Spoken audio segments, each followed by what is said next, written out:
Scaling a small recruitment agency is absolutely brutal if you don't know what you're doing. And I'm sure so many people here who are sole operators or small business owners or even small team owners know the pain I'm talking about. You're hiring junior staff and they need a lot of training, or you're hiring experienced staff and they need a lot of training because your expectation is here and the reality is here. A lot of small business owners, recruitment agency owners, there's this unrealistic expectation that the people you're hiring will do the same job you do, will give it the same energy you do, will give it the same effort.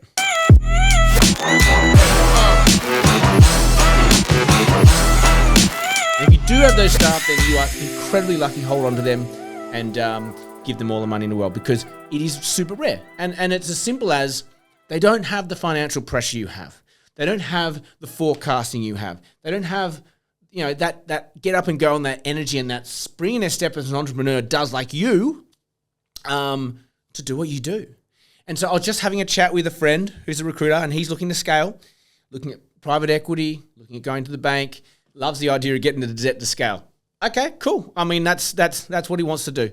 The challenge he's going to have is to get the headcount up. And we've talked about this. He wants to go from 2 people to 10. And the people he has had come into the business have not done so well historically. I said to him, before you go and spend money at these things, we got to get better at hiring. So my tip to him was actually quite simple, because when you break down how he was going about scaling, which is not a him problem, it's an everyone problem. We do this, right? We go, cool, I've got a desk, I've got the business going, and therefore I'm going to hire someone to sit next to me to kind of do the same thing. If I can do it, anyone can do it, right? So you're going to hire a senior recruiter, pay them $100,000. You're going to give them a great commission structure. And you're going to say, look, go and build this part of the market up and let's go.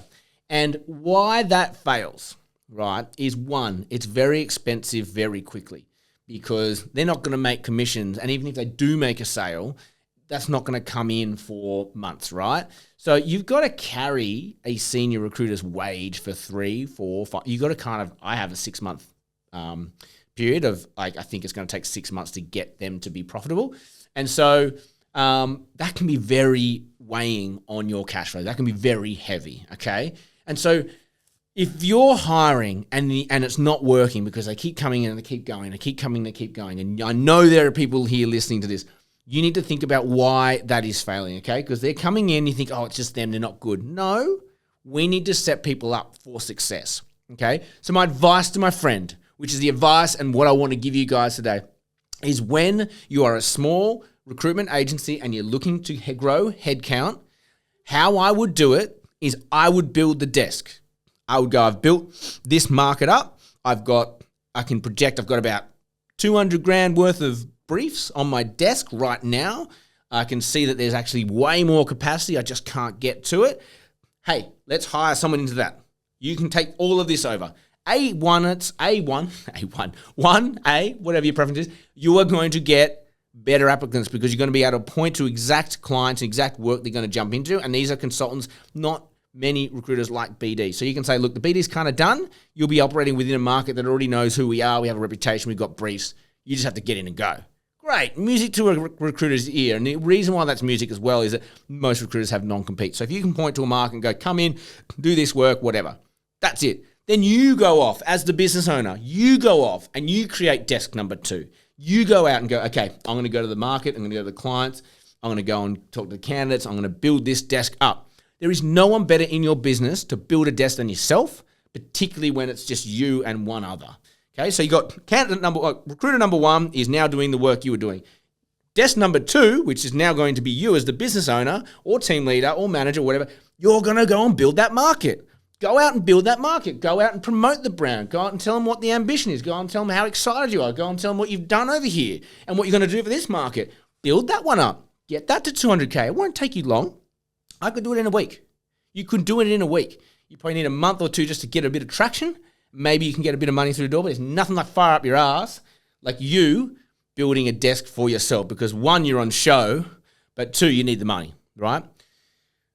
You do that, you build it up to $200K, and then you go, right, let's hire again. Drop someone in, Then you move on and you build up desk number 3. Now, why is this such an important way to build a small recruitment agency? The number one reason is that these people that you're dropping into your desks, they can't bullshit you. They can't tell you what the market's doing or what the market's saying or how it's behaving because you fucking built it. You know those clients. You know that market. And when they come to you and say, oh, that market's dead, you go, fucking bullshit. That market is not dead. 2 months ago, there was 200K worth of briefs. What's going on? It's you. Let's look under the hood.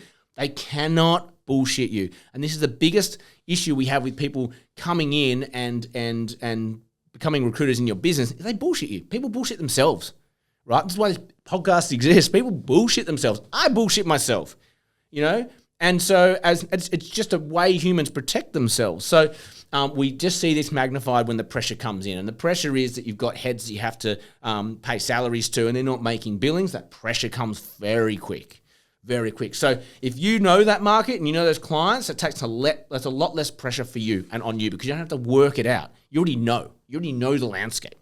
So if you want to go from 0 to 10 recruiters, the way I would do it and the way I have done it, build a desk, drop someone into it, move on. Build a desk, drop someone into it, move on. I have brought people in to build markets, and it's been tough, really tough, because you're bringing people in who you're going, oh, you're a great IT recruiter, but they've got non-competes. So for 3 months, they're just swimming, floating, doing what?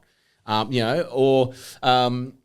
it's a real challenge. And then they've got to find their legs. Then they've got to start building it up. So if you can build a nice little lane, drop these people into it, they can hit the ground running and you can manage them really effectively. I just seen so many people come and go out of recruitment businesses, and I think the number one thing there is giving them something to do straight away. So that's my tip for the day. If you want to scale a business, a recruitment business, do it that way. We have, just before we wrap up, TalentX on May 22. I will be there for 2 hours doing a live podcast, and I want to speak to all you guys. I want to ask you questions. I want you guys to ask me questions. It's going to be awesome. I'm actually going to be on stage doing a 15-minute piece on resilience and mindset for $1 million billers as well. I'm not sure exactly on the time of when we'll be on stage, but if you're around, please come check it out. It should be fun. It should be a good one. Just be an extension of what we're doing on the podcast here. So see it in real time. That could be cool. Like, share, subscribe. Helps us grow. As always, have an amazing day, and may all your deals come true.